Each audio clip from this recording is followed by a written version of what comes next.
Querido aluno Guimbo, nessa aula nós estudaremos a pressão parcial dos gases, tá bom? Pressão parcial dos gases nada mais é do que a fração da pressão total exercida por cada um dos gases constituintes de uma mistura. Ou seja, em uma mistura nós temos diversos gases. Cada gás vai ser responsável por um pedacinho da pressão total, tá bom? Vamos supor uma mistura que é o ar. O ar é constituído de gás nitrogênio na proporção de 78%, de gás oxigênio na proporção de 21% e de outros gases na proporção de 1%. E vamos supor que nós temos ar comprimido em um cilindro. Esse cilindro vai ter uma pressão total. Ok? E essa pressão total vai ser em decorrência dos choques das moléculas do gás nitrogênio, do gás oxigênio e de outros gases com a parede do recipiente. O gás nitrogênio se choca, vamos fazer a representação dele aqui em laranja, tá? Vamos supor que esses pontos aqui são choques de gás nitrogênio. O gás nitrogênio se choca em maior proporção em relação ao gás oxigênio. Afinal, o gás oxigênio está presente em menor proporção. Então, vou representar em vermelho os choques do gás oxigênio. Em menor proporção ainda, teremos os choques de outros gases. Afinal, eles só correspondem a 1% da mistura. Vou representar aqui em roxo. Logo, nós temos que ter esse raciocínio. Em relação à pressão total, o maior contribuinte para essa pressão vai ser o nitrogênio, que está presente em maior proporção, o oxigênio em segundo lugar e, por fim, os outros gases. Afinal, como foi representado, o nitrogênio tem muito mais choques do que o oxigênio, que está representado em vermelho, e de que os outros gases, que estão representados em roxo. Se nós admitirmos uma pressão total de 100 atmosferas,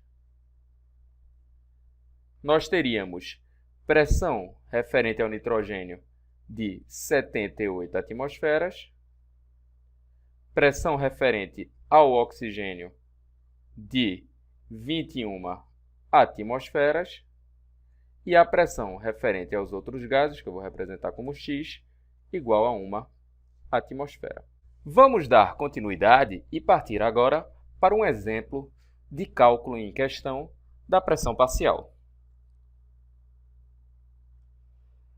Exemplo: um cilindro possui 20 mols de oxigênio e 10 mols de nitrogênio. Sabendo-se que a pressão total é de 15 atmosferas, determine a pressão parcial do oxigênio. De cara, nós temos que saber o seguinte, galera, que o oxigênio, por ter maior número de mols que o nitrogênio, vai contribuir em maior proporção para a pressão total. Ou seja, a pressão parcial do oxigênio é maior do que a pressão parcial do nitrogênio. Ok? Como é que nós calculamos isso? Vamos lá. Nós sabemos que no total temos 30 mols de gases, ou seja, 30 mols de gás proporcionam uma pressão de 15 atmosferas. Mas nós queremos saber a pressão parcial do oxigênio. Desses 30 mols, o oxigênio só contribui com 20. Então, 20 mols de gás terão que pressão. Ok? Para resolver isso aqui, nós podemos fazer algumas simplificações, né? Podemos eliminar o zero com o zero e fazer meio pelos extremos. Logo, nós teríamos 3 vezes x, 3x, igual a 2 vezes 15, que é 30. X vai ser igual a 30 dividido por 3, logo x será igual a 10 atmosferas. Isso aqui sendo a pressão parcial do oxigênio. Logo, nós podemos fazer o seguinte, ó. Pressão do oxigênio vai ser igual a 10 atmosferas. Nós sabemos que a pressão total do sistema é 15. Logo, a pressão do nitrogênio tem que ser igual a 5 atmosferas, pois 10 atmosferas mais 5 atmosferas resultam em 15 atmosferas de pressão. Beleza? Mais uma vez, quem tem maior número de mols, apresente maior proporção. Um cilindro de 20 litros possui 2 mols de hélio e 3 mols de neônio.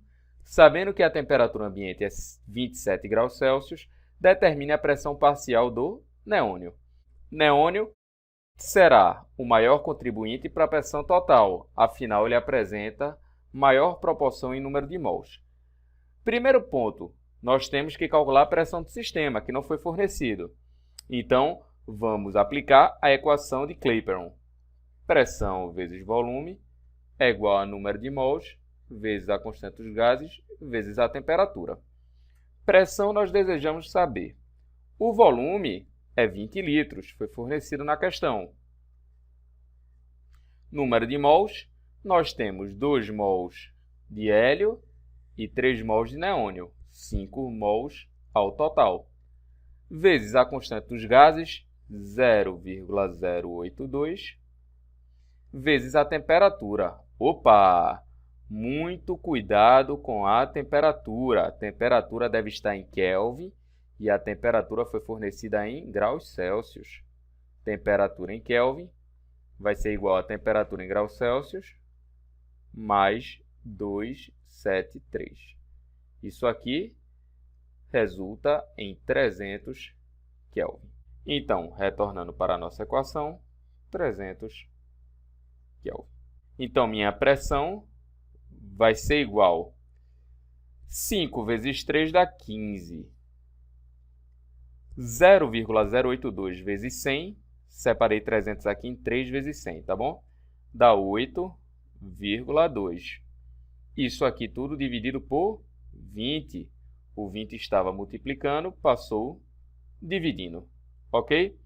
Logo, minha pressão vai ser igual a 15 vezes, posso dividir aqui, né? 8,2 dividido por 2 vai dar 4,1, dividido por 10, 0,41.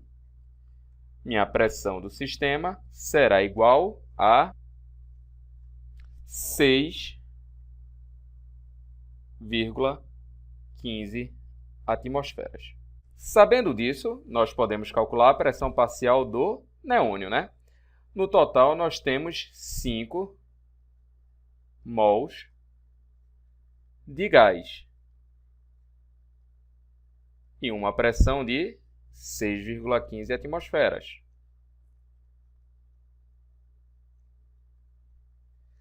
Como de neônio nós só temos 3 mols de gás, qual será a nossa pressão parcial do neônio? Meio pelos extremos teríamos 5 vezes x igual a 3 vezes 6,15. X vai ser igual a 3 vezes 6,15 vai dar 18,45. O 5 que estava multiplicando passa dividindo. Logo, minha pressão parcial do neônio seria igual a 3,69 atmosferas. Ok? Cássio, e a pressão do hélio? A pressão do hélio seria 2,46, que é o restante para atingirmos 6,15. Ok? Com isso, nós concluímos a aula sobre o estudo da pressão parcial dos gases.